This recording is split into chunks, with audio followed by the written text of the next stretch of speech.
गुरु जी को प्रणाम और सारी संगत को जय गुरु जी। सिर्फ यही कहूंगी, जब गुरु जी ने बुलाना होता है, जो गुरु जी चाहते हैं वो उसी समय पे होता है। तो this is something that I believe कि जो गुरु जी चाहते हैं, जब वो चाहते हैं, जैसा वो चाहते हैं, तभी चीजें पॉसिबल होती हैं। एंड सत्संग शुरू करूंगी ऐसे कि हम गुरु जी के साथ जुड़े थे 2000 to 2003 around. My dad passed away when I was in college first year.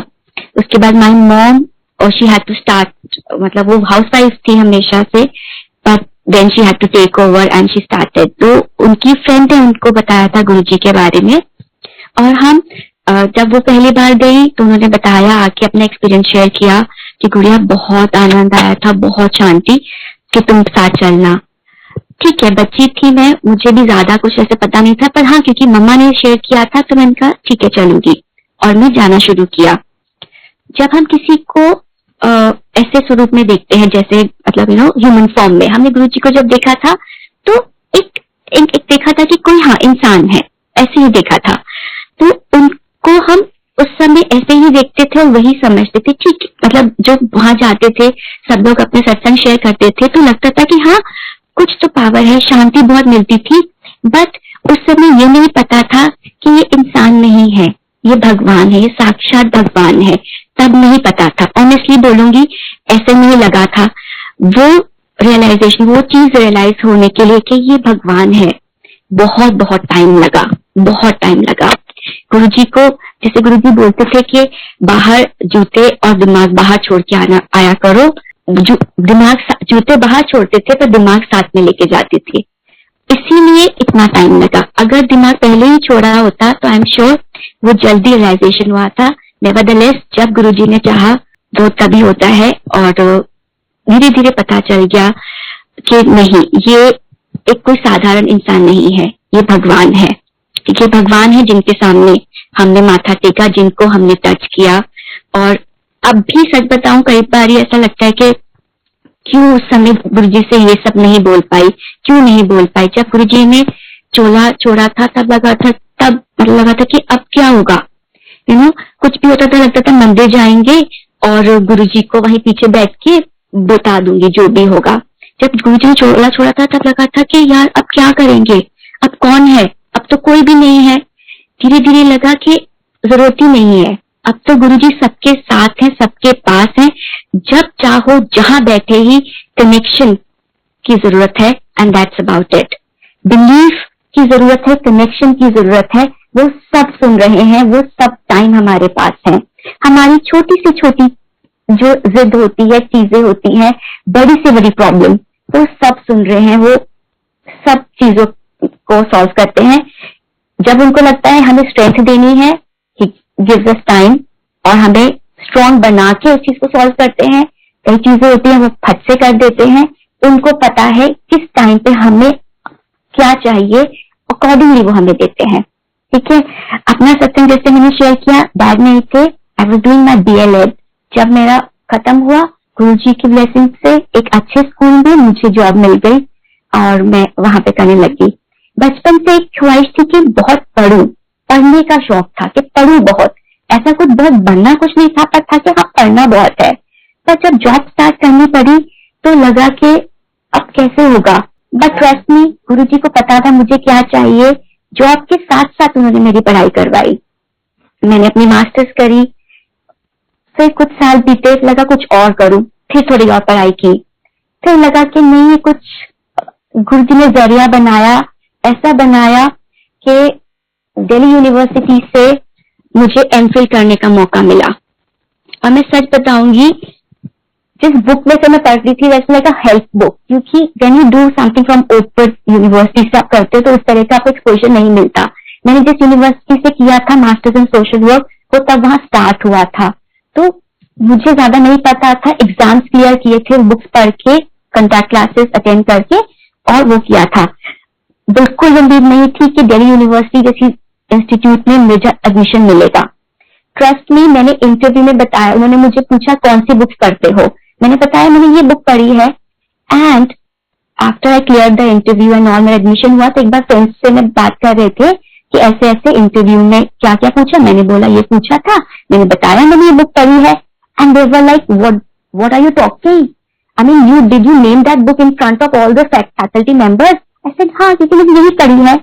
So like कि तुमको एडमिशन मिला कैसे? They all hated that writer, they all hated that book, कि ये क्या बस एक वो बना दिया है एक पूरे कोर्स के लिए. They were like कि तुम्हें एडमिशन मिला कैसे जब तुमने ये नाम लिया है. एंड आई न्यू कि मैं कहाँ से आई थी, मैंने किस तरह की मेरी प्रिपरेशन थी, कि मुझे पता है कि मेरा एडमिशन गुरुजी ने करवाया था. Not just MPhil, he also made sure that I get into PhD. मैंने दिल्ली यूनिवर्सिटी से पीएचडी के लिए एडमिशन अप्लाई किया. उम्मीद नहीं थी, मतलब बट ये था कि नहीं करना है तो ट्राई तो करना है. And I couldn't get through. ठीक है, वहां पे लिमिटेड सीट्स होती है, मेरे नहीं आया. टीचर्स ने वहां पे बोला कोई बात नहीं, नेक्स्ट टाइम ट्राई करना. काफी डिसअपॉइंट हुई, बट गुरुजी ने कुछ और सोचा हुआ था. दैट ईयर नेट भी क्लियर हुआ with JRF. I mean which is again a miracle for somebody like me. You know, मेरा ऐसा कोई बैकग्राउंड नहीं था. एमफिल के टाइम पे प्रॉब्लम भी बहुत थी, जो अगेन एक अलग सत्संग है which I am going to share. But ये सब होते हुए भी पीएचडी में एडमिशन मिला. वो गुरुजी की कृपा के बिना कुछ नहीं था. ट्रस्ट मी, आई नो मैं कितना अपनी तरह से पूरा दिया, but I knew where I stood. उसके बावजूद मेरा नेट क्लियर हुआ with JRF. This is nothing less than a miracle, and I know who did that for me. And वो सिर्फ मेरे गुरुजी थे जिन्होंने मुझे वहां पहुंचाया.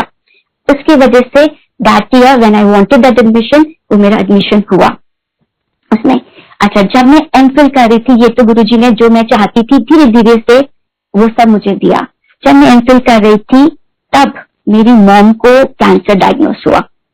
आई एम द एल्डेस्ट, मतलब मेरा छोटा भाई है, माई मॉम एंड मी. तो कैंसर जैसी चीज घर में आ गई. ऑब्वियसली बहुत बहुत घबरा गई थी, क्या करे. बहुत इधर उधर हाथ पैर. I had friends who were doctors.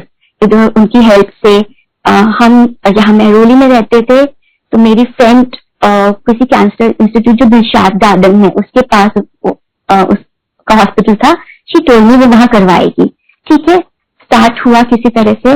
But brother was looking after the business. मैं एमफिल तब कर रही थी, जॉब से भी छुट्टी मैंने ले रखी थी. तो रोज मम्मा के साथ दिलशाद गार्डन ट्रैवल करना, कैसे करना है, that was a big task. वहां पे सबने बोला it's a good this thing. उसके अलावा राजीव गांधी था विच वॉज एक्सपेंसिव, तो अगेन वो भी बहुत दूर था. तो लगा कि चलो ये वाला ठीक है, जान पहचान भी हो जाएगा स्टार्ट. बट उन्होंने जो ट्रीटमेंट बताई थी, उन्होंने बोला था रोज ट्रैवल करना पड़ेगा. ठीक है, मेरे चाचू थे जो हमारे साथ करते थे, बट कितना रोज तो वो भी नहीं, सबको छोड़ के नहीं जा सकते थे. क्या करे, इधर उधर हाथ पैर मारने की कोशिश करी थी. सबने बोला एम्स ट्राई करो. एम्स में तक भी ऑल नो कि कितनी वेटिंग होती है, कहीं कुछ नहीं था ऐसा कुछ. तो ऐसा हुआ, बहुत जगह फोन कर रही थी, बहुत फ्रेंड्स को कॉल कर रही थी, इधर उधर. एक दिन परेशान होकर मैंने बोला, मैं लिटरली ऐसे बोला कि गुरुजी मैं क्या रही हूँ, मैं ये what am I trying to do and who am I to do anything. मैं क्यों परेशान हो रही हूँ, मुझे नहीं करना कुछ, करने वाले आप हो, अब आप करोगे. And those were my words. मुझे याद है कि मैं होती कौन हूँ कुछ करने वाली, मैं क्यों इतना हाथ पैर मार रही हूँ. लेकिन नहीं, मतलब मैं नहीं करूंगी, ये आप ही करोगे क्योंकि आप ही करने वाले हो. और मैंने उसके बाद थोड़ा छोड़ दिया. ठीक है, कैसे मुझे एकदम से ध्यान आया उसके बाद अचानक से कि बहुत साल पहले, टोल्ड यू कि आई एम अ टीचर, बहुत साल पहले कोई एक बच्चा था मेरी क्लास में जिसकी मॉम एम्स के एडमिन डिपार्टमेंट में थी.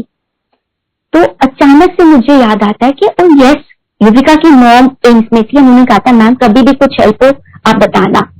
एंड आई देन कि अच्छा हो सकता है, उनका नंबर मेरे को मिला बहुत आसानी से. मुझे याद आया उनका नंबर किससे मिल सकता है, उनसे नंबर मिला, उनको मैंने कांटेक्ट किया. फिर उन्होंने बोला भावना मैम आपके लिए कुछ भी, आप बताइए तो सही. तो मैंने बोला ऐसे ऐसे. उन्होंने कहा आप चिंता मत करिए, जो यहाँ के बेस्ट डॉक्टर हैं मैं उनसे आपकी मॉम की अपॉइंटमेंट करवाऊंगी. उन्होंने करवाया.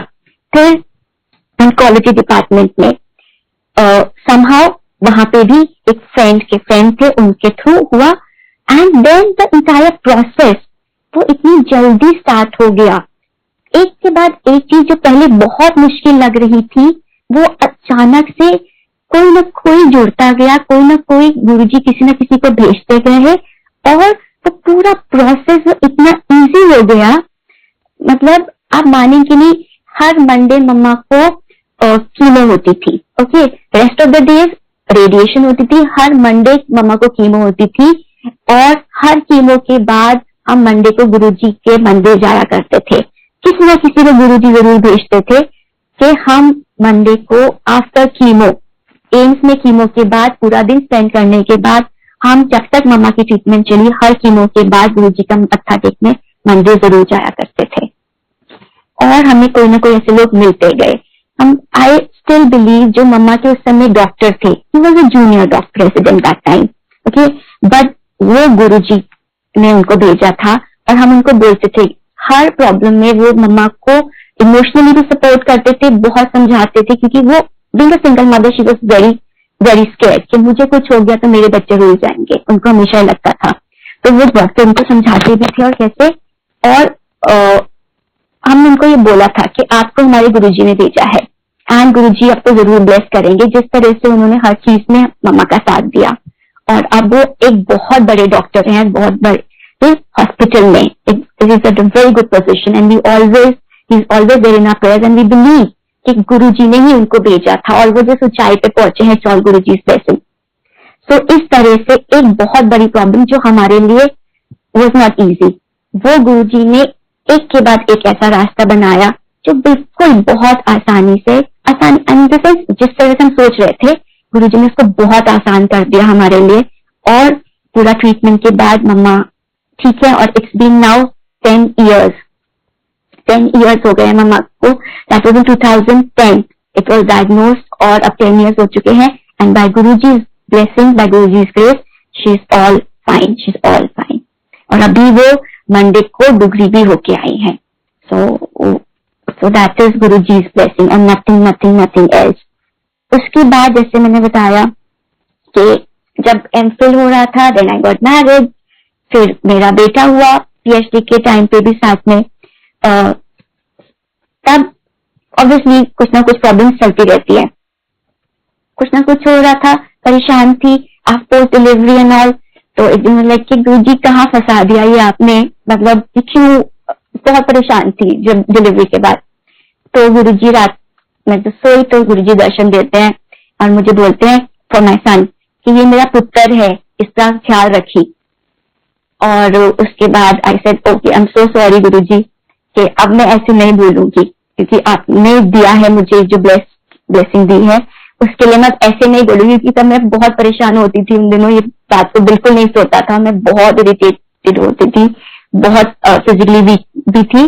तो बस जब गुरुजी ने उस समय दर्शन देके बोला कि ये मेरा पुत्र है, इसका ख्याल रखी, उसके बाद मैंने बोला ओके गुरुजी, ऐसा नहीं है मुझे वो तंग नहीं करता, अभी भी तंग करता है। तो मैं गुरुजी को कहती हूँ गुरुजी अपने पुत्र को खुद संभाल लो भैया, मुझसे नहीं संभलता ये। तो मैं उन्हीं को बोलती हूँ कि आप संभाल लो अपने पुत्र को, ये मुझे बहुत तंग कर रहा है। So and he is taking good care at all times. Okay, तो ऐसे जैसे ये तो जैसे बड़ी हम बोलते हैं ना कि गुरुजी हमारे से बड़ी बड़ी प्रॉब्लम्स में नहीं, हर छोटी छोटी चीज भी सुनते हैं। एक दिन ऐसा हुआ कि मैं बैठी थी, मैंने कहा नहीं Guruji you don't love me anymore, मुझे नहीं लगता कि आप मुझे प्यार करते हो, I don't think so. Okay, if you love me you have to tell me, say it to me that you love me. मतलब मैं उस समय बहुत हो गई थी, मैंने कहा नहीं आप मुझे बोलो कि आप मुझे प्यार करते हो, I want to hear it from you, बहुत हो गया। एंड ट्रस्ट मी, मैं अपना ये बोल के मतलब गुस्से में थी, और जैसे मैंने अपना फोन खोला, काफी गुरुजी के ग्रुप्स में हूँ, तो जो सबसे पहला ग्रुप खुलता है, जो सबसे पहला मैसेज खुलता है, उस पर लिखा था Guruji says I love you. And I was like oh my god, you know, अभी भी like I feel he is listening. मैंने उनको बोला मुझे बोलो, and this is how he told me that he loves me. उस मैसेज में लिखा था Guruji says I love you inverted commas में, आगे मैसेज था। और वो अभी भी मेरे पास मैसेज मैंने सेव करके रखा है कि yes Guruji is there, he is listening to me, मतलब all the time, not just me but everybody, all of us were connected with him, we just have to believe in him. अगर हम उससे connected हैं, वो हमारी हर एक छोटी से छोटी चीज, हर छोटी बात, हर एक्शन, सब कुछ वो हमारा देख रहे हैं और हमारा सुन रहे हैं। सो हर चीज का आंसर वो हमें देते हैं। फिर ठीक है, लॉकडाउन में सबके साथ प्रॉब्लम आई, मेरे साथ भी आई, काफी ज्यादा प्रॉब्लम आई। इनफैक्ट पहले मुझे कहता था कि मैं बहुत कॉन्फिडेंट नहीं हूँ, मैं बहुत people take me for granted ऐसे करके लगता था। एंड एक दिन मैं बहुत परेशान थी, तो मैंने ना लिखा गुरु जी के लिए, मतलब कुछ दिन जैसे बहुत ज्यादा परेशान थी तो मैं लिखती थी कि गुरु जी प्लीज हेल्प मी, गुरु जी ऐसे ऐसा हो रहा है, कि साथ में जर्नल राइटिंग गुरु जी को एड्रेस करके आई वुड राइट। तो एक दिन मैंने लिखा गुरु जी प्लीज प्लीज, बहुत ज्यादा जब मैं हेल्पलेस थी तो मैंने कहा please please help me, I don't want this, like other I will not be able to take it, या तो मुझे मतलब ना इधर या उधर, अब मैं नहीं होगा। तो कैसे, जैसे मैं बोलती गुरु जी सेंस यू पीपल, है ना, वो ही भेजते हैं आपकी हेल्प के लिए किसी ना किसी को, हमें सिर्फ उनको पहचानना है। So one of my friend she did some counselling का, उसने कुछ थेरेपी का कोर्स किया और वो मुझे कॉल करी बहुत सालों बाद, बहुत टाइम बाद बात हुई। बात करते करते उसने बोला कि उसने ऐसे कुछ किया है, तो आई टोल्ड हर अच्छा तो कैन यू हेल्प मी, मतलब तो she said yeah why not. And trust me, उसके साथ जो मेरा थेरेपी का जो चला, मतलब I have seen my friend to know me, उनको पता है कि कितना मतलब चेंज आया है मुझ में उसके बाद। और मैं उस दिन वो अपना जर्नल पढ़ रही थी जिसमें मैंने लिखा था गुरु जी प्लीज मेरी हेल्प करो। तो गुरु जी ने उसको भेजा ताकि मेरी हेल्प हो सके, कि मैं जो इतना हेल्पलेस फील कर रही थी, मैं जो इतना वीक फील कर रही थी, I felt strengthened again, I felt strong again. और फिर मैंने जब वहां उसके नीचे शुक्राना लिखा, शुक्राना गुरु जी की आपने रिंकी को मेरे लिए भेजा, और now I know I can feel that change and it's because of you, because you sent her to me. नहीं तो मैंने उसको कॉन्टैक्ट नहीं किया था, बहुत ईयर से, मतलब बहुत मेहनत से हमारी बात नहीं हुई थी, मुझे नहीं पता था उसने कुछ कोर्स किया है, कुछ भी नहीं था, but because you knew that I needed her, okay, that's why you sent her to me. So it was all Guruji's blessings. उसके बाद एक रिसेंट सत्संग शेयर करती हूँ।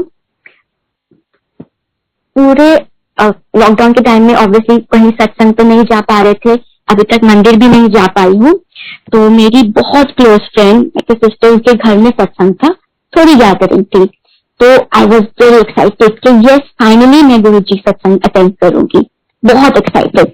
अच्छा मैं गुरु जी का सत्संग है, न्यू ड्रेस भी पहननी है, कुछ नया तो पहनना है, जाके लेके आई कि जाना है, सब घर में बोल दिया कि मैं जाऊंगी, एक ड्राइवर को भी बोल दिया था कि बिना टेंशन के आराम से जाऊंगी, आराम से आऊंगी, कोई टेंशन से, क्योंकि गुड़गांव से नोएडा ट्रैवल करना था तो थोड़ा टेंशन भी था, इसलिए था कि कोई टेंशन नहीं होनी चाहिए, तो ड्राइवर को भी बुला लिया था कि मैंने जाना है, मंडे सत्संग का टाइम है, ओके। संडे को आराम से बैठे हुए थे घर में, अचानक से कोई कहीं बाहर जाने का कोई प्लान नहीं था, अचानक से हस्बैंड बोल रहे कि माई फ्रेंड्स दे वांट कि मेरे को बुला रहे हैं कहीं पे, मैंने कहा चलो, उनका बिल्कुल मन नहीं था, जैसे लाइक गोइंग आउट, तो हमने कहा नहीं चले जाओ, जाने में क्या है, जाना चाहिए। मैं कहना ऑल्सो जल्दी पापा मेरे को बुलाते तो मैं तो जरूर जाता, अब चले जाओ। तो मेरे को मैंने ऐसे बोला, उन्होंने कहा चलो कैब करके चला जाता हूँ, नहीं हम ड्रॉप करके आ जाते हैं, घर में तो बैठे हैं, इसमें क्या है, हम चलते हैं। हमने कहा अच्छा ठीक है, उन्होंने कहा ठीक है ड्रॉप कर देना। गाड़ी चलाई, थोड़ा देखा कि ब्रेक में ना कुछ आवाज है, ये ब्रेक में आवाज क्यों हो रही है, राहुल ऐसे कुछ होगा, कुछ फंस गया होगा, डोंट वरी। राहुल को पास में जाना था, उनको ड्रॉप किया, तो मुझे ना ठीक नहीं लगा कि ब्रेक की बात है, I just don't take it lightly. मैं वहां से फटाफट घर आके एक भी गाड़ी खड़ी कर सकती थी, और मुझे लगा कि नहीं it's about break, I should not take it lightly. फिर जिनको मेरे कार की चीजों के लिए जिनको मैं कॉन्टैक्ट करती हूँ, मैंने उनको कॉल किया, तो भैया ऐसे ऐसे ना उसमें आवाज आ रही है, तो कि मैडम ये ना कुछ सीरियस भी हो सकता है, किसी मैकेनिक को दिखा दो आसपास। ठीक है, मैंने गूगल किया, वो बहुत पतली पतली लेन्स में से कहीं से मुझे, मेरे साथ मेरा बेटा भी था और कैशू भी था, हमारा new member in the family, आप तो दोनों थे, तो मैं उनको लेके चली गई, मैकेनिक के पास पहुंची कि भैया कुछ आवाज आ रही है, उसने कहा हाँ मैम इसमें कुछ, उन्होंने बताया कि ब्रेक पैड्स होते हैं वो खत्म हो गए हैं और इसको 2-3 घंटे लगेंगे। अब वो जगह भी थोड़ी ऐसी थी, मैं पता नहीं कहाँ पहुंच गई थी ढूंढते ढूंढते, I don't want to wait here, Kashu था मेरे पास और युवी भी था, and it was in case, I said I can wait here. तो मैंने वाकई वो जो मैकेनिक भैया है जिनके पास मैं जाती हूँ उनको कॉल किया, मैंने कहा भैया वो तो उनके पास तो नहीं है, मैं क्या करूँ? इसे मैम ब्रेक लग रही है। मैंने कहा लग तो रही है, बस थोड़ा मुश्किल से लग रही है, आवाज होके। तो मैंने कहा अच्छा ऐसा करो कि आप ना धीरे धीरे चला के ले आओ। अब गुड़गांव में रहते हुए हो गए हैं 2 साल से ज्यादा, बट जगह का कुछ पता नहीं है। जीपीआरएस के भरोसे मैंने लोकेशन सेंड करी और जय गुरु जी करते करते धीरे धीरे मैं चल पड़ी। जहां मैं थी वहां से जहां मुझे जाना था, it took me more than 15 minute, 50-55 minute it took me, पर जय गुरु जी करते करते धीरे धीरे मैं वहां पहुंची। उन्होंने देखा, उन्होंने बताया मैडम ये तो बहुत मुश्किल काम था, अगर आप कहीं जाते बीच में रुक भी सकती थी, प्लस अगर आप ये चीज नहीं करवाते तो और ज्यादा भी खर्चा हो सकता था, जो मुझे नहीं मालूम था ऐसा कुछ। तो फिर वो भैया गए वहां पे, हमें वहां टाइम लगा काफी, because again he had to go and get that part कहीं दूर से, और ट्रैफिक बहुत था, ही वेटेड काफी, युवी भी बहुत थक गया था, कैशियर भी, मैं भी बहुत थक गई थी, बट वो सब हो गया। शाम को जब घर आए मैंने कहा गुरु जी ये क्या डे था, इतना टायरिंग, में बहुत थक गई थी, तो ये क्यों था? फिर अचानक से मुझे रियलाइज हुआ कि अगर ये आज ना होता तो कल अगर मैं गाड़ी सत्संग में जाने के लिए ऑन करती, जब स्टार्ट करती, तो मैं कैसे करती, यू नो? तो या तो मैं सत्संग पे जा ही नहीं पाती, या मैं बहुत लेट हो जाती, तो बहुत मुझे प्रॉब्लम हो जाती। Because Guruji knew how excited I was to attend that satsang, कि मुझे जाना ही था वहां पे, मुझे कितना मन था। तो उन्होंने ये सब किया कि मैं उस दिन गाड़ी निकाली, और वो मुझे प्रॉब्लम हुई, प्रॉब्लम हो के किस तरह से, मतलब एक जो प्रॉब्लम थी वो मेरे सामने आई, और वो किस तरह से आराम से, किसी को अदरवाइज ठीक है टायर्ड, अदरवाइज कोई प्रॉब्लम वैसे मुझे कुछ नहीं हुआ, बहुत इजी, बहुत आराम से वो चीज सॉर्ट आउट हो गई, ताकि मैं सत्संग अटेंड कर सकूं। So that is there. So you know it was nothing but the miracle for me, कि उन्होंने ये भी बचाया, अगले दिन की प्रॉब्लम से भी बचाया, प्लस क्योंकि उनको मालूम था मुझे सत्संग में जाना है, he wanted me to attend that satsang, तो उन्होंने ये सब किया ताकि मैं आराम से सत्संग जा सकूं। और मैं फिर नेक्स्ट मंडे सत्संग पे गई और बहुत आनंद आया उस सत्संग में, मैंने बहुत टाइम के बाद जब सत्संग अटेंड किया, I was really very happy, और मैं आराम से फिर घर आई थी। इसीलिए यू नो जब अंकल ने बोला सत्संग बोलना है आंटी आपको 1 घंटे का, मुझे लगा नहीं मैं 1 घंटे का तो नहीं बोल पाऊंगी, पर जब सोचती थी धीरे धीरे धीरे धीरे मुझे लगा कि अगर मेरे पास टाइम होता तो हम बहुत कुछ ऐसी चीजें सोच सकते थे। जैसे हम सोचते हैं कि it's not just a big things, जो बड़ी प्रॉब्लम, ठीक है जो मेरी मम्मा का कैंसर का हुआ ये सब, ये बहुत, और गुरु जी की ब्लेसिंग है। उसके अलावा हर छोटी चीज, हर चीज को जिसको हमने चाहा है, जिसकी इच्छा की है, वो गुरु जी हमारी सुनते हैं।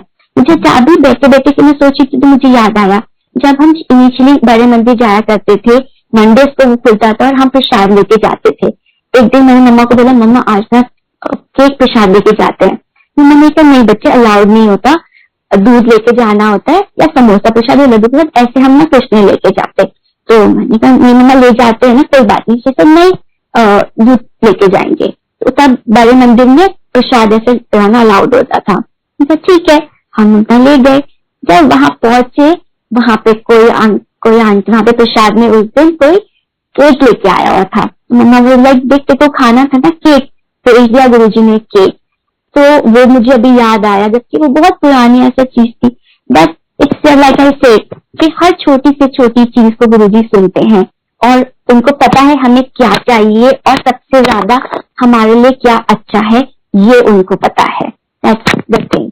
ऐसा नहीं है कि लाइफ में प्रॉब्लम्स नहीं आती है, इश्यूज नहीं होते, but yes he is there guiding us all the time, looking after us all the time. You know ऐसा एक भी मोमेंट नहीं होता कि उनको ना पता हो कि हम क्या सोच रहे हैं, क्या बोल रहे हैं, क्या फील कर रहे हैं। He knows everything. We just need to believe and surrender completely. That's it. जय गुरु जी।